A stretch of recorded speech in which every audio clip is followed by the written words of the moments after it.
Il y a diverses sortes de dons spirituels, mais c'est le même esprit qui les accorde. Il y a diverses façons de servir, mais c'est le même Seigneur que l'on sert. Il y a diverses activités, mais c'est le même Dieu qui les produit toutes en tous. En chacun, l'Esprit Saint se manifeste par un don pour le bien de tous.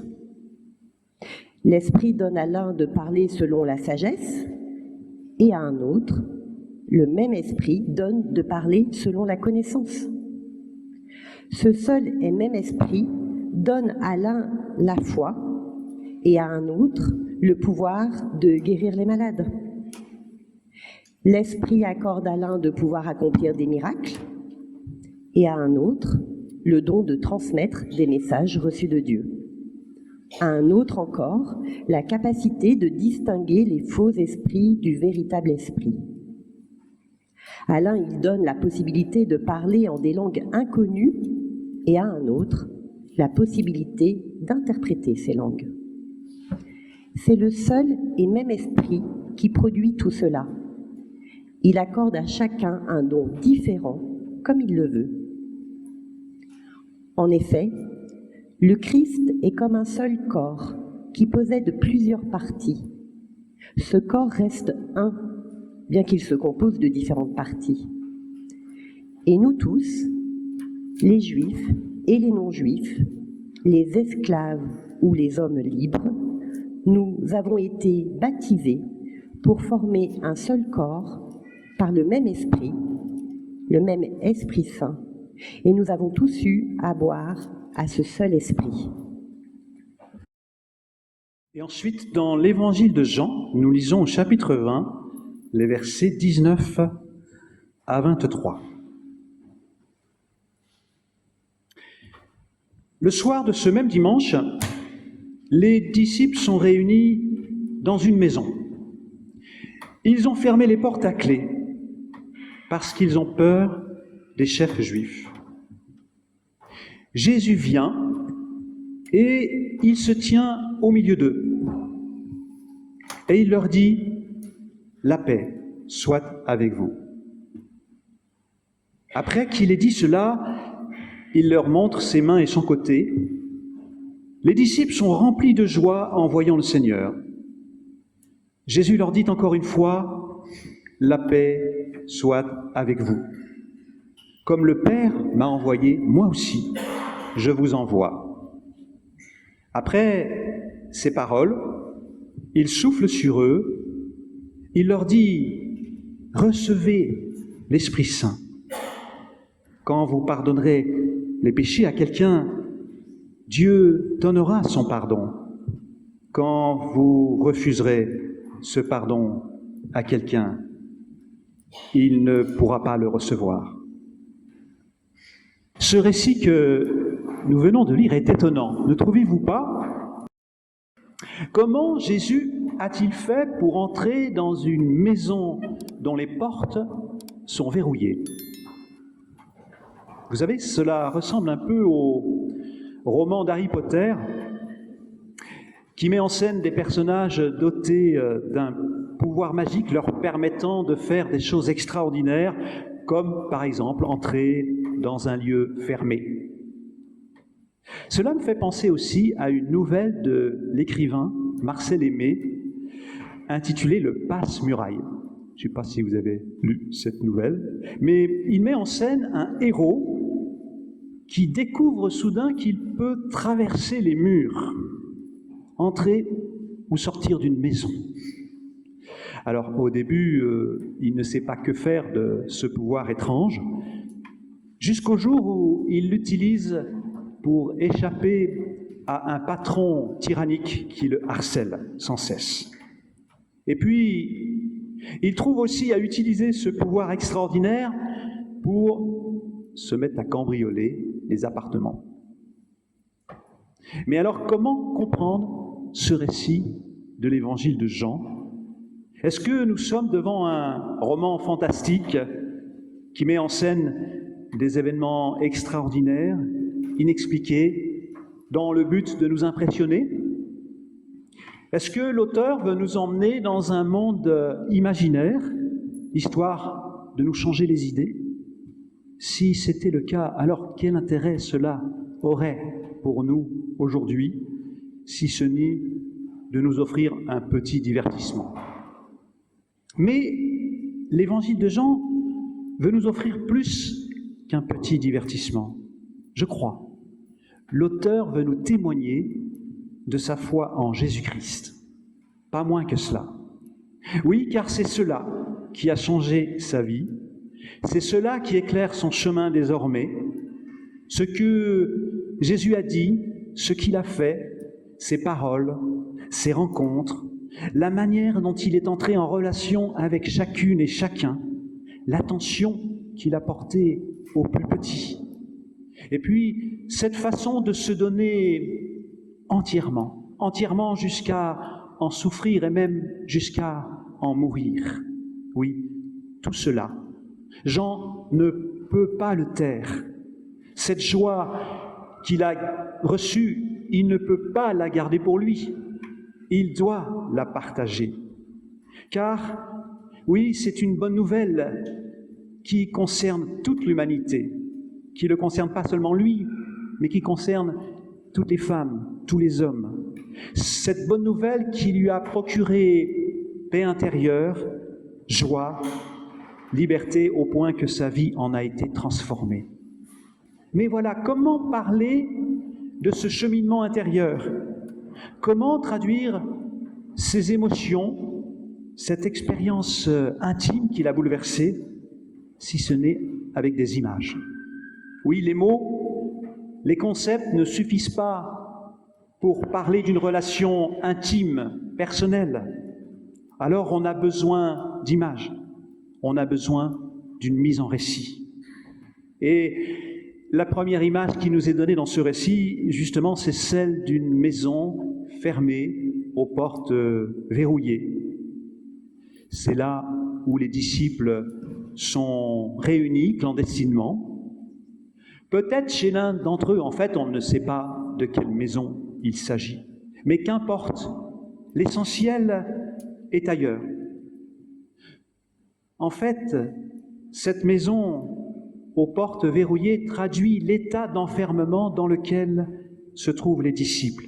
Oui, quelle meilleure image pour exprimer la peur qui les habite, la peur qui les enferme. Et cette peur est double. En effet, ils ont peur d'être arrêtés, persécutés, à la suite de Jésus, comme Jésus l'a été, mais ils sont aussi habités d'une peur plus intérieure, plus profonde, la peur de ne pas y arriver, la peur d'une vie insignifiante, d'une vie pour rien. Depuis que Jésus est mort sur une croix, oui, en effet, c'est un immense vide qui s'est creusé en eux et leur vie n'a plus de sens. Cette maison aux portes verrouillées, elle parle aussi de nous, je crois. Elle parle aussi de nos propres enfermements. Comme les disciples, nous sommes aussi parfois enfermés dans nos peurs au point de nous replier sur nous-mêmes. Nous avons peur, peut-être, d'agressions extérieures. Nous avons peur que des gens de notre entourage nous harcèlent ou bien nous fassent du mal. Ou bien nous avons peur de nous-mêmes. Nous perdons confiance en nous-mêmes. Nous craignons de ne pas y arriver. Nous craignons d'échouer. Nous vivons dans la peur de n'arriver à rien, d'être rien. Alors, face à ces peurs, face aux peurs de ses disciples, que fait Jésus? Eh bien, non, il n'est pas doté d'un pouvoir magique comme Harry Potter. Il n'a pas le pouvoir de traverser des portes verrouillées. Et surtout, il n'est pas un cambrioleur comme le héros de Marcel Aimé dans Passe-Muraille. Non, il n'entre pas par effraction dans la maison où se trouvent les disciples. il entre sans aucune violence. Jésus, en effet, n'est pas de ceux qui forcent le passage, qui s'imposent, qui forcent la porte. Au contraire, voici ce qui est dit par l'évangile de Jean. Il vient au milieu d'eux. Plus précisément, il se tient debout au milieu d'eux. Alors, j'imagine la scène. C'est un dimanche. Les disciples célèbrent le culte. Ils sont là, réunis entre eux comme nous le sommes aujourd'hui. Ils sont beaucoup moins nombreux que nous, cependant. Mais voilà, ils sont ensemble, ils sont en cercle, ils prient les psaumes, ils chantent. J'imagine l'un d'eux fait la lecture d'un texte biblique ou de plusieurs. Un autre commente ces textes qui ont été lus.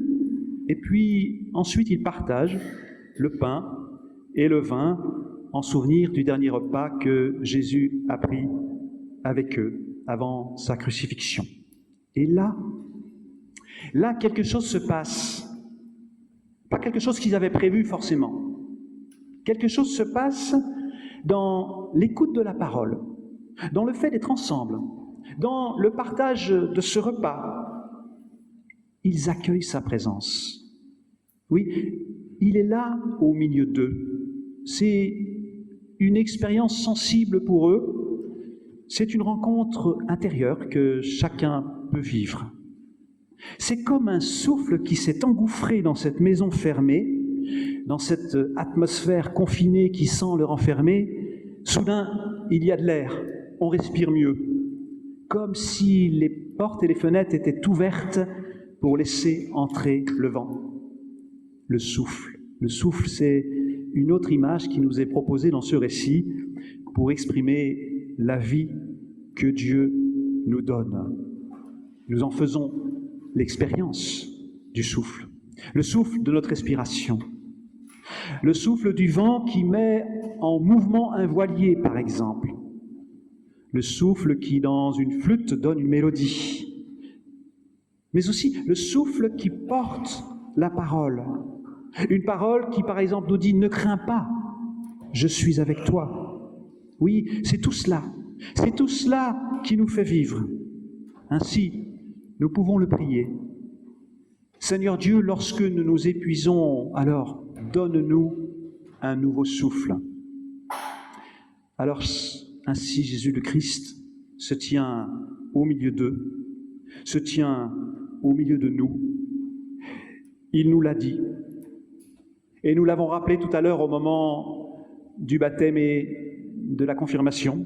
Je suis avec vous tous les jours. Je suis avec vous tous les jours jusqu'à la fin. Oui, le Christ se tient debout au milieu de nous pour nous relever lorsque nous sommes repliés sur nous-mêmes, recroquevillés sur nos difficultés. Il se tient au milieu de nous pour nous donner paix et confiance lorsque nous sommes traversés par le doute ou bien par la peur.